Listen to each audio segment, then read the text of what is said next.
I'm Eric Drass, I'm an artist. I'm going to talk to you about truth. And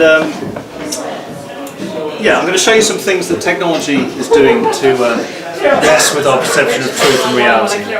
So my artwork lives in places online that you interact with by experiencing it in those places. Oh dear, already full of fear. You're going to be shitting yourself by the time I'm done. So, let's briefly talk about culture. This is E.B. Tyler, a Victorian anthropologist. He defines culture this way. It's that complex whole which includes knowledge, belief, art, morals, law, custom, and any other capabilities and habits acquired by man as a member of society. So it covers a lot of stuff.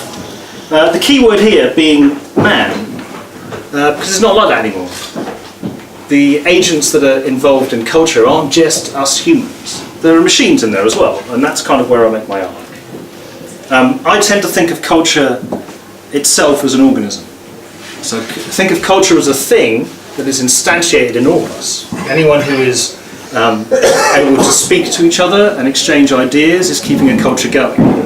If there was a magic space ray that wiped our minds overnight and we woke up, we'd be banging rocks together. We would have no culture anymore. Culture will be wiped.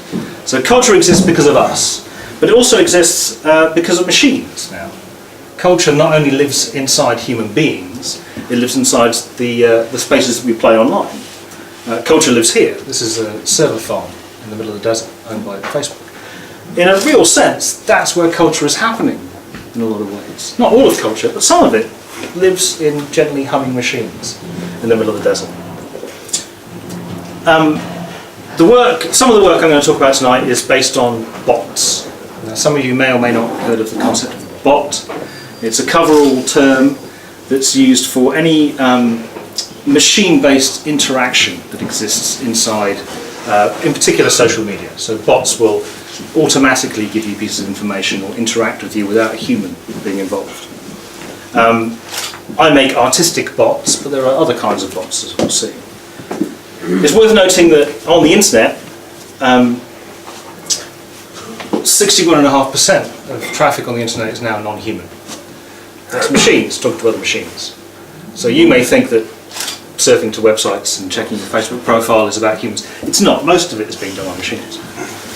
And if we look at the world of Twitter, which is where I make most of my bots, Twitter, by their own admission, say that about 8.5% of their users are not human. This actual stat is a couple of years old, so it's probably higher than that now. And by their definition, it's basically anything that automatically tweets without a human kind of pushing the button. Which means there's about 23 million bots on Twitter. These days, when we talk about Twitter bots, we talk about often Russian networks of bots that are amplifying news. So a message will be posted by one to tell a particular angle on a news story, and it'll be replicated. Here we can see a whole bunch of bots, all sending exactly the same thing around the same time. So it can appear as if lots of people are talking about a subject, but it's actually just machines. So I'm going to start my story a little while ago.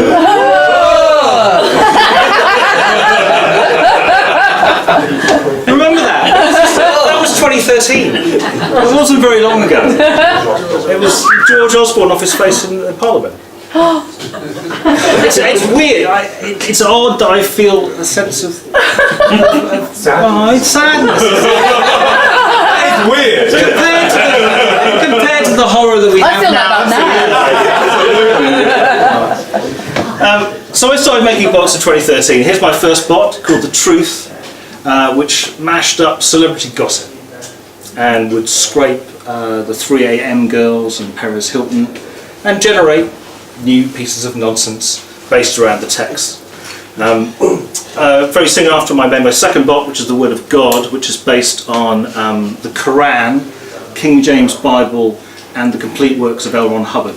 And every few hours it would send a tweet of deep wisdom. It was mainly followed by priests in America. As soon as you use the hashtag God, you get a whole set of And things were different then, you know, social media was about taking pictures of ourselves, and sharing funny jokes and tweeting along to, you know, Eurovision or whatever was going on. It was quite a happy place.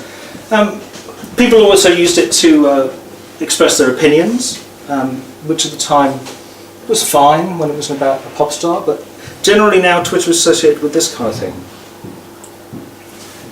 People hectoring a point, particularly post-Brexit. Anyway, it was about this point that I realised that the internet was full of lies. It was actually seeing this piece of information that prompted me to do it, which was a faked ID card for Barack Obama. Which is, you know, look what's happened. This thing, proof that he's not American. Let's share it with everyone.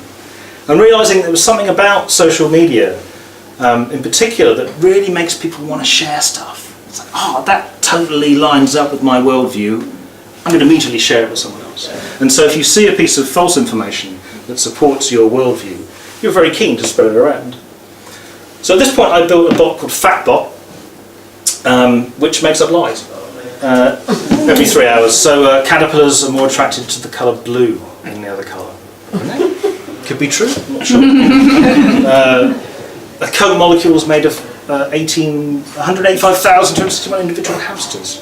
It seems very unlikely. Some of them, you know, more plausible. I discovered that the celebrity was very popular. Drew Barrymore is capable of surviving over 6 weeks without eating. The ones I particularly liked are the ones that are kind of on the edge of plausibility. Here's one about crows. Crows emit ultrasonic sounds to communicate with each other. And I gave this presentation and someone said, that's actually true. So, you know, I built a machine to tell lies and it accidentally made up the truth. But obviously, since it's based on stuff from the internet, it gets things wrong.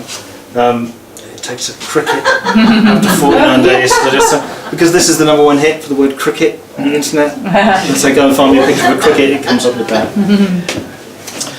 Obviously, I'm not the first to realise this scenario going on, that there was no direct relationship with the truth, that it's only through interpretation of other people, unless we have direct experience of it. Someone else is making it up. And I love this quote from Nietzsche, and it really reminded me of this one. Because they're basically saying the same thing, right? It's that you don't worry about it. Whatever I say is true. And fake news has been around for a while. This is one of my favourite publications, which has actually stopped now, the World Weekly News in America. I like the one here that says Saddam and Osama adopt shaved baby is a follow-up from 1 month after their gay wedding shocked the world.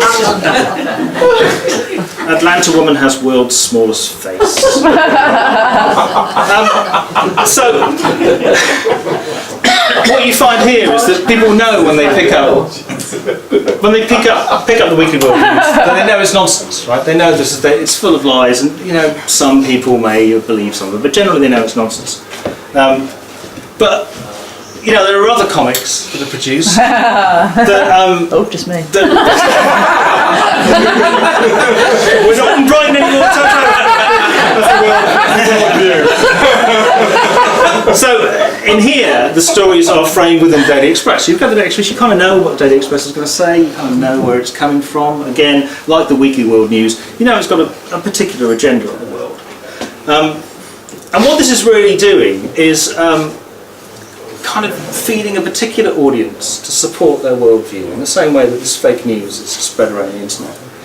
And the social media has allowed this gentle nudging into ideas to be much, much easier.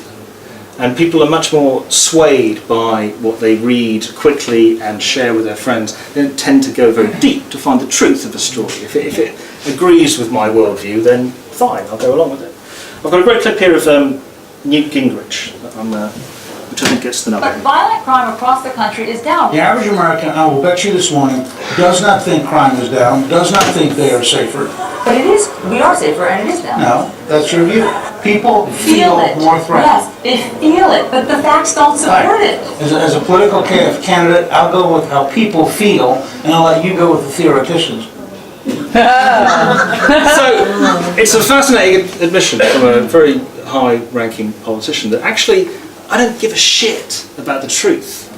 What I care about is what people are feeling. So if I can whip up a feeling in a particular direction, I can change opinion. I can get voted in.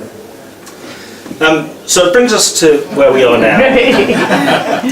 And social media is a different place. Here's a story from Trump from last year, or year before in fact, where he acknowledges that being popular online is more powerful than having money. It's much more powerful to him as a candidate, the fact that he's got loads of Twitter followers, than it ever is to have £1 million behind him. And in fact, the Trump campaign spent a fraction of what the Democratic campaign spent, because he's got a lot of social support. And the problem is, social media is quite crack. So we were evolved as apes out on the savannah, looking at the horizon, looking for threats. And if suddenly a lion pops up, we get a big hit in our brains. Like, oh my God, that's really important to pay attention to that. And he came up behind that rock. I'm going to tell my friends to keep an eye out about that rock. There's an important piece of information. Now, our brains were evolved to do that. You now put a smartphone in someone's hand with a new, exciting piece of information every second. You get a little dopamine hit. Every little thing that you find excites you. So we're evolved to acknowledge sparse threats in our landscape. But we're being manipulated by the fact that we really like to find out new shit. So we can look at the world kind of like this. We've got absolute reality. We've got our direct perception of that. So there's a little gap here. We can never really truly know the world. That's another talk. On top of this, we have reportage. So if I see something and I tell you, you probably believe it because you trust my reportage. Above that, we have a layer of opinion. It's kind of where journalism exists. So there's kind of the fundamental reality. Someone sees it, reports to someone else, then someone makes a story about it. And what's happened is we have this crispy layer of delicious bullshit. This is where we like to hang out. We don't really care about the underlying reality because we can look at this lovely pink stuff on our phones. Eric Schmidt of Google makes an interesting point here, which is that it would be very hard for people to watch or consume something that's not in some sense being tailored for them. So what we consume in that layer of crispy, beautiful, pink bullshit is not even related to the facts. It's related to an algorithmic choice that's given to us. So we kind of have this situation where we have reality and then machines looking at it, which generate their own reality, and we keep living in the delicious bullshit at the top. This machine reality is created by algorithms looking at the stuff that we're producing and deciding what it is you think you want to see. People doing this. So Zuckerberg's an interesting character. So he's 33 years old. He owns 60% of Facebook. Facebook communicates with 2 billion people. It's a fascinating position to be in. In fact, nowhere in the history of the world has someone had such immense power with so little accountability. You know, he's a bit of a dweeb with a very punchable face. I don't believe he's inherently evil, but there are people in the background using his systems. Right? The ability to get to 2 billion people is very, very interesting. So this is Robert Mercer, who is an American millionaire. He made his money out of data, and he's involved with Cambridge Analytica and Aggregate IQ. So he owns 90% of Cambridge Analytica, another data firm that are involved in profiling people on the internet and delivering ads to them very specific to their needs. So if I want to persuade you to vote for Trump, I will find the thing that you care about the most and generate a little advert slightly pro-Trump to nudge people around. And there's a lot of money flying around. I mean, Cambridge Analytica gifted their services to leave EU, which had been estimated about 10 million worth of value.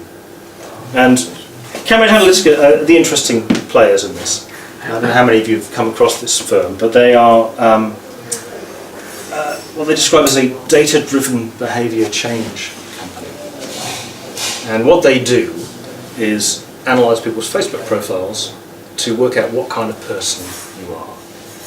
And their background is kind of an interesting cheat. So they have a very loose relationship with Cambridge, not anymore, because a group of academics put out a personality test on Facebook. It was incredibly popular. They said, hey, find out what kind of personality you have. And lo and behold, millions and millions and millions of people took this test. And they were able to categorise people based on what they call their ocean score. Yeah. So the openness to experience, people's conscientiousness, their extroversion, their agreeableness, and their neuroticism. All of us will appear somewhere on this scale. And they have data on the names and locations of millions and millions of people and what they are likely to be nudged by, what they're responsive to as people.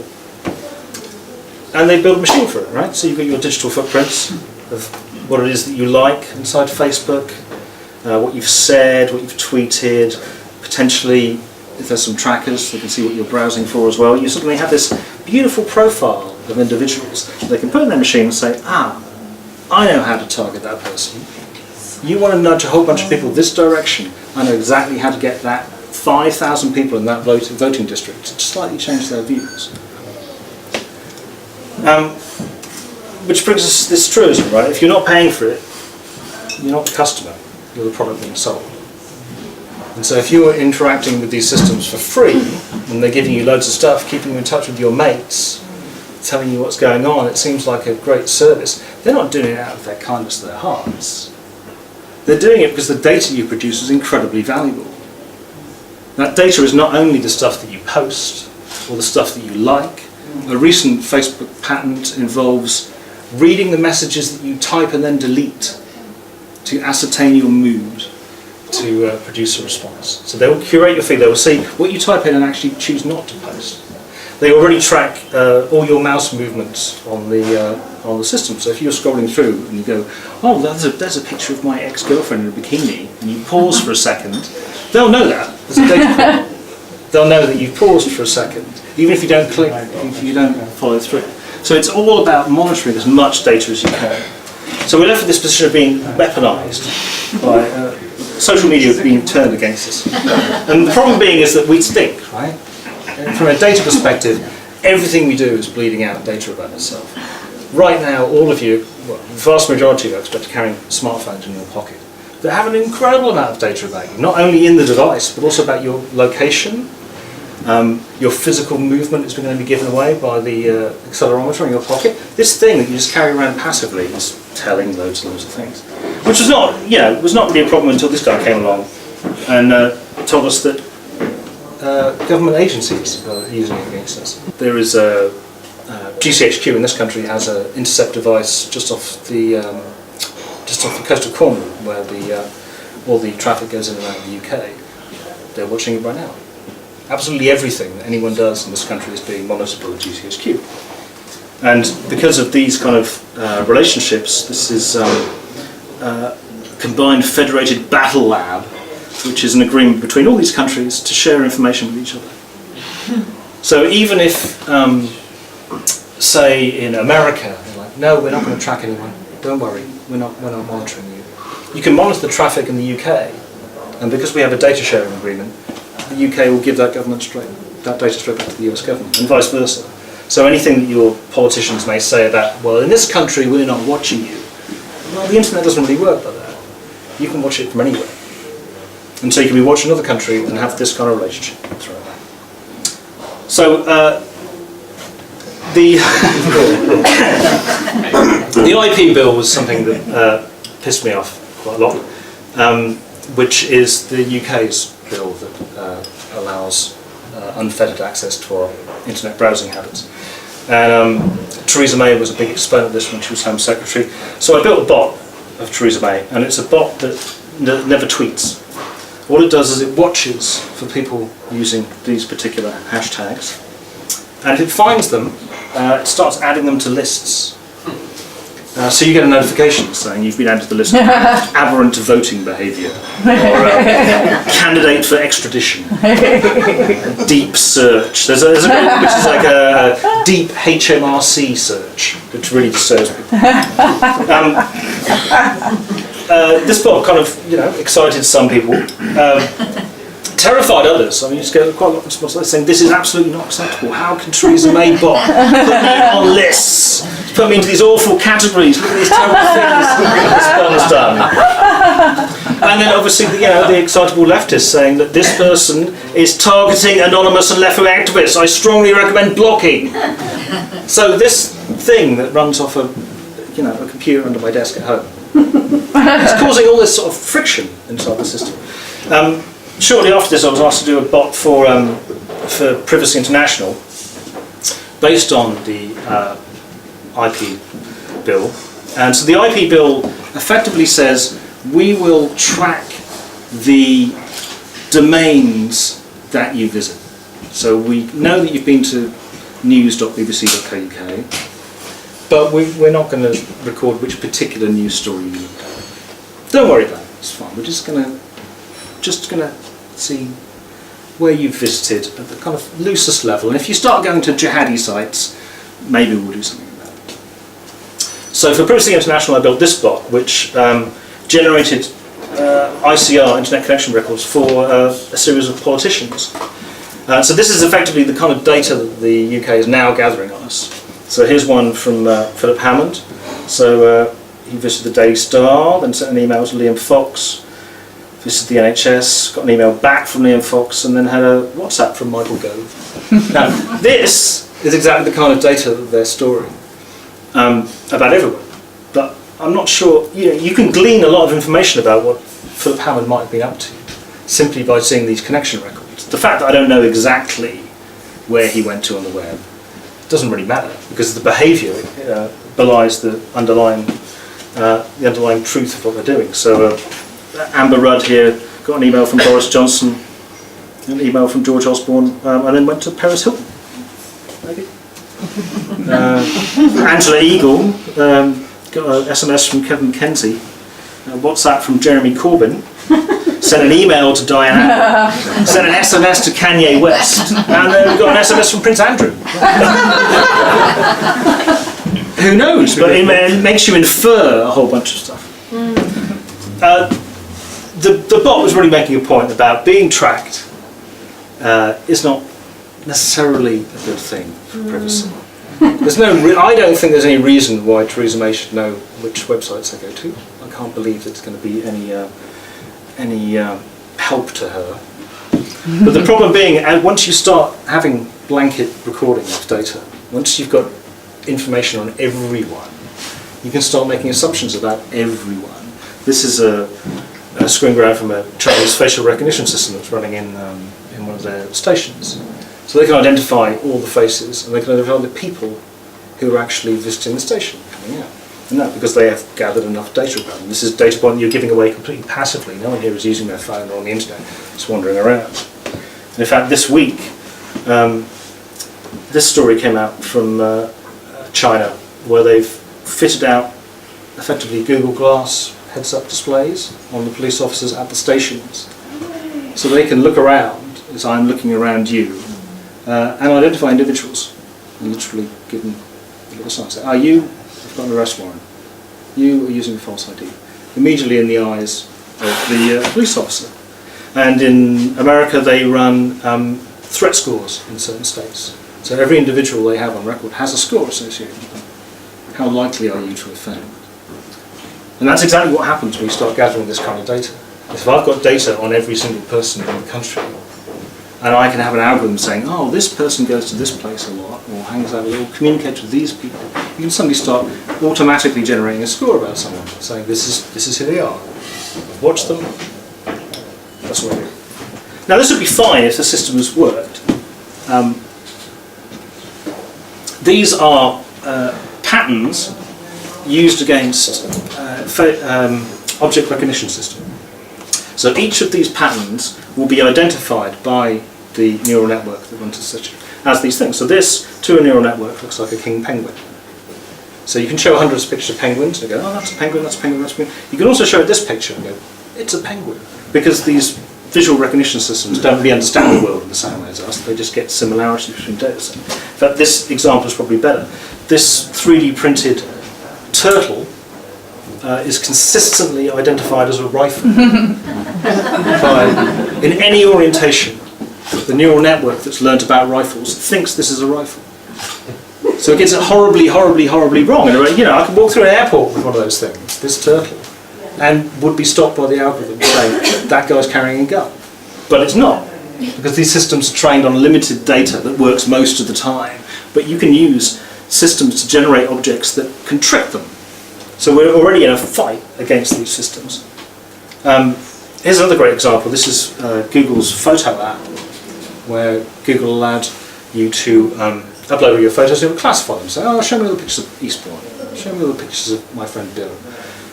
Turns out it classified black people as gorillas by default, because the data set that it had been trained on was full of, white hipsters in Los Angeles and San Francisco, and not that many black faces. Google's response, interestingly, was to just remove the tag gorilla from their system. They didn't solve the problem. They didn't go, we really need to have better representation. They said, okay, we just won't classify gorillas anymore, and it will look like we've solved this problem. So I'll talk a little bit now about what happens with algorithms and viewing the world. So we're aware of our perception of reality being manipulated. Kim Kardashian here with the actual photo and the retouched photo. This is what we experience the world. This is how we see Kim Kardashian as this beautiful flaws. In fact, that's not how she looks. Our friend here from One Direction, right? So to millions of teenage girls, this beautiful, handsome rich chap, but in fact, no, he's not necessarily. We kind of expect a degree of manipulation. People are aware that models in particular are photoshopped and blemishes are fixed up. We kind of accept that. And we get excited when we can do it on our own phones. Here's a Snapchat filter to prettify people. But it remains problematic. So the same Snapchat filter applied to a black face lightens it and thins the nose. So this is more beautiful. More beautiful if you're a bit more like this. Like I've got a thing that makes you beautiful, I'll make you whiter. That's, potentially problematic. The machines make choices. So here's this photo here of a man and his wife. Taken on an Android phone, took a series of photos in the same spot. This is the one that Google chose. And this guy looks at it and says, that's nice, but I don't quite remember it being like that. And in fact, he looks on his roll and there are two other photos. So these two photos here have been combined by the algorithm to give the smiling face on both of them. And this happened automatically in his phone. He was completely unaware. So the one that Google chose was this one, but on his roll there's two others, right? So his face and arm there, and her face from that one combined into this shot, which is the one that the algorithm gave him. Here's the best photo, because this camera can take hundreds of photos and all. So again, you've got this disconnection from reality that the algorithms are producing for you. This is a piece of software that's been out for a couple of years by Myriad, which allows advertising to be inserted into historic video. So you can run an advert for something, you can put it in an old movie. I've only got a still here, but this Levi's advert is seamlessly put in, and in fact they will sell advertising space on existing movies on YouTube. So you can go, if you want to be in the back of The Godfather selling you a chip shop, you can pay money and people will watch that Godfather clip and there'll be a chip shop ad in the back, seamlessly matted in. And someone else will see a McDonald's ad.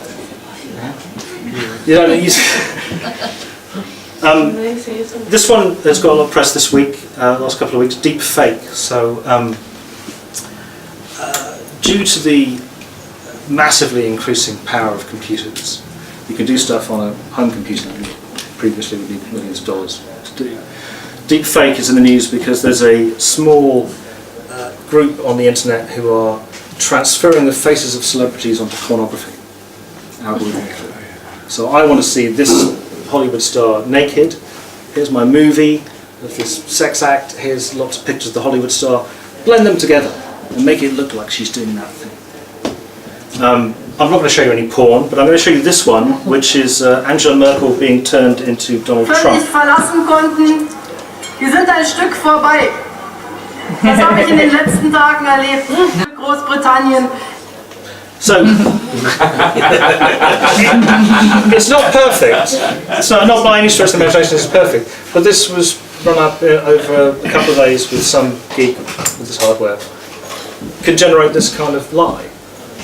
And if anything, being involved with technology for years has shown me is that whatever is happening now at the cutting edge with some nerd in his bedroom is going to be in your phone in 6 months. Right? This stuff is coming in the post. Another favourite here is face-to-face, which allows translation of real-time facial activity onto an existing clip. So here's the original clip of George W. Bush, and here's one being generated in real time from this guy's face.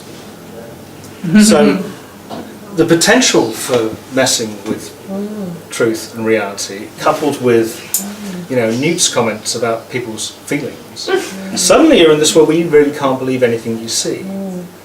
There's no reason to believe that that piece of footage is George W. Bush. I would look at it and go, it's George. It's not, right? So it's some beardy guy in a lab. So I'm going to go back in time just to try and put this in a little context. 1968, Robert Anton Wilson and Bob Shea wrote some books about the Illuminatus trilogy and got involved in a lot of interesting pranks. But the one I'm going to talk about here is Operation Mindfuck.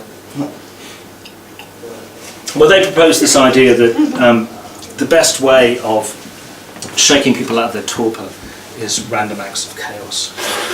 To use channels of communication to disseminate chaotic ideas. And that's kind of what's happening. Right? The stuff that we're seeing now, where you can recreate someone's face and you can nudge a whole bunch of people towards a voting inspiration, those are chaotic ideas that are being brought into reality. Operation Mindfuck is a form of guerrilla ontology. It's a group effort involving many people, and it is an attempt to galvanize the minds of many readers and television viewers and moviegoers to suddenly see the world in a new way. So, this is the idea he was pushing around in 1968. This is from the 80s. And it was great. Hippies loved it. Right? Oh, let's go and cause some chaos, let's do some pranks, let's mess with everything. But what happened since the 60s and the early 70s is those ideas of kind of détournement and messing with people's perception of reality was actually adopted by the squares. Right? It was adopted by the military, it was adopted by the people who stare at ghosts. The rules of Operation Mindfuck: be weird is the sole commandment. Be exceedingly weird. Be so weird you frighten your neighbours, then get weirder still. And it feels to me as if, as an artist, that I'm kind of suddenly doing this stuff and I'm actually part of Operation Mindfuck. I didn't even know it. So I'm going to leave you with two quick bots I did recently that are perhaps more mindfucky. Here's one called Glitch News Network, which reduces the latest news to 20 seconds. Did you get that? Which again. So this one, every 2 hours, will tell you the latest news based on the latest trending stories. What's interesting is that this bot went into war with another bot run by Tumblr. So this is also posted daily on Tumblr. Tumblr checks everything you upload to make sure that it's kosher. And so I started getting these emails saying your video was removed because we don't allow sexually explicit videos to be uploaded to Tumblr. So a machine had seen my machine-generated news report and decided that it was pornography and removed it, without any human involved in the system. I did look up the video that and someone on the internet found this for me, suggesting maybe this is the pornographic image.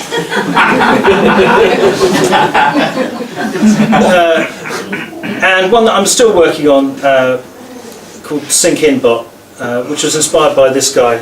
People on Twitter, they may know him, Prison Planet. He's an extreme, rabid, right-wing conspiracy theorist.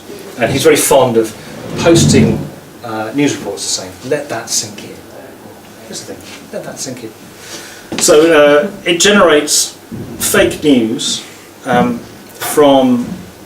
based on the Brexit section of the Daily Express, amongst other things, and rewrites new headlines, and then creates a screen grab of the actual tweet. So it's got another degree of authenticity. So here's one about the Queen greenlighting the release of exposing Taylor Swift memo. It also pretends to be The Guardian. Prince Harry looks chilling on Instagram, season 2. Jeremy Corbyn reunion. Brexit wants to tour again with the old band. BBC's Boris to be transformed into an Ivanka Trump musical.